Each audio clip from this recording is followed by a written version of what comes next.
Selamat pagi, perkenalkan saya Ian Sofianata Situmorang. Hari ini akan mempresentasikan untuk UAS Etnis Nasionalisme Rusia, yaitu paradoks nasionalisme Rusia di pasca Soviet dan refleksi diri saya.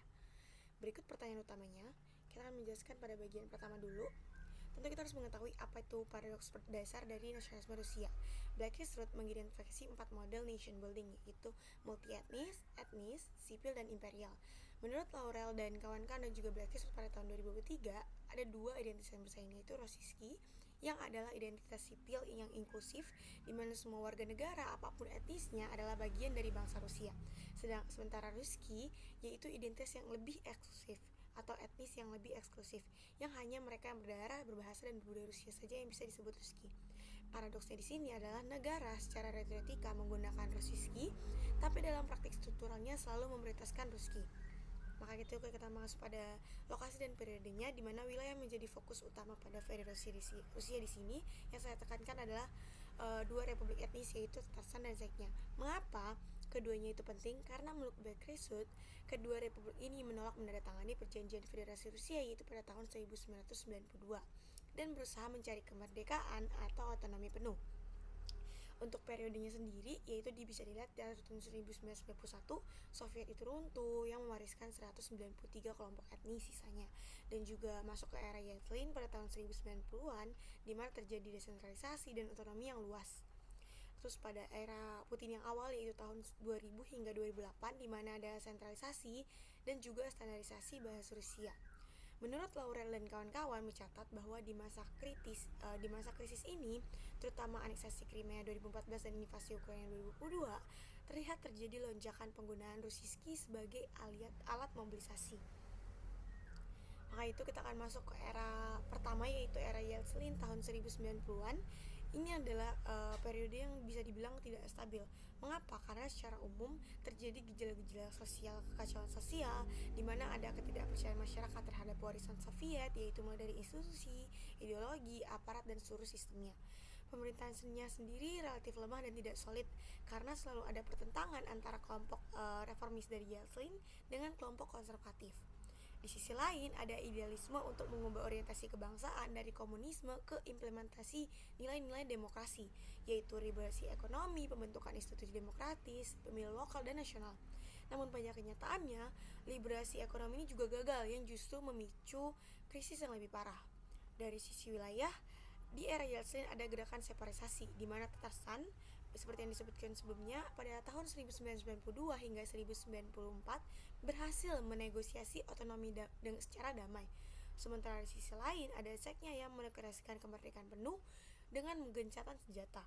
Keduanya ini sama-sama menolak menandatangani perjanjian federasi yang disebutkan pada tahun 1992.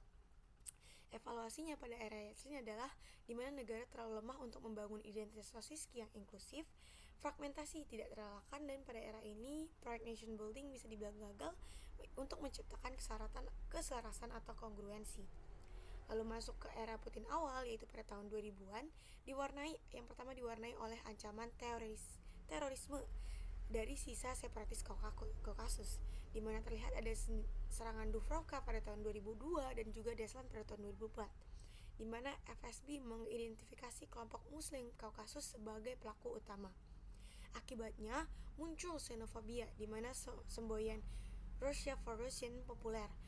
Lalu ada juga Kaukosfobia yang bergeser menjadi Islamofobia. Partai nasionalis seperti LDPR dan CPRF menguat, di mana kelompok ekstraparlementer seperti ultranasionalis, neofasis, dan skinhead juga mulai bermunculan. Tugas utama Putin sebenarnya adalah menjaga stabilitas domestik, di mana secara ekonomi, politik, sosial, dan keamanan, mengelola lebih dari 190 kelompok etnis, lalu membatasi otonomi daerah dengan 7 distrik federal dan penghapusan pilkada langsung.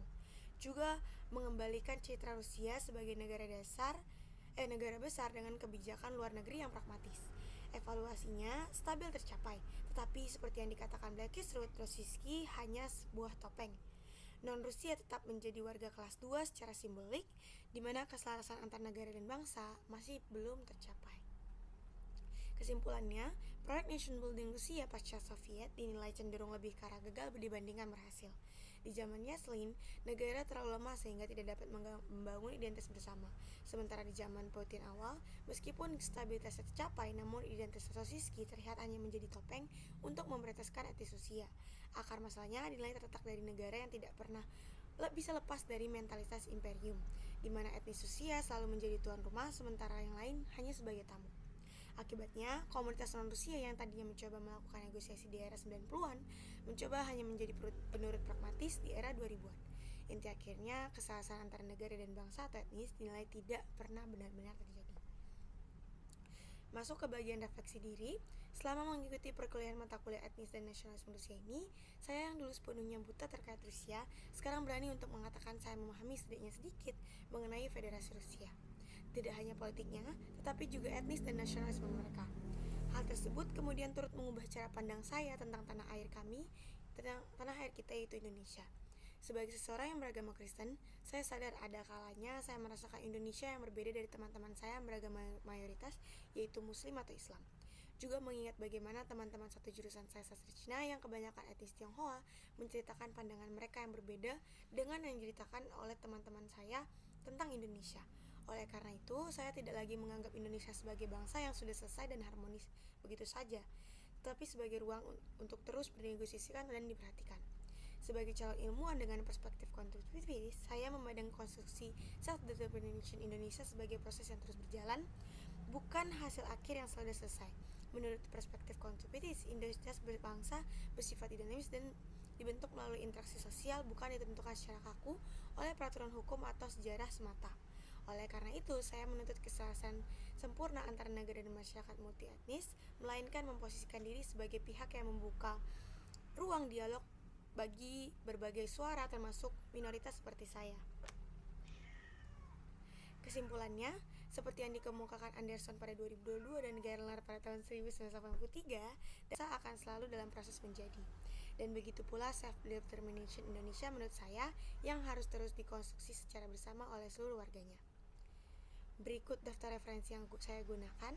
Terima kasih.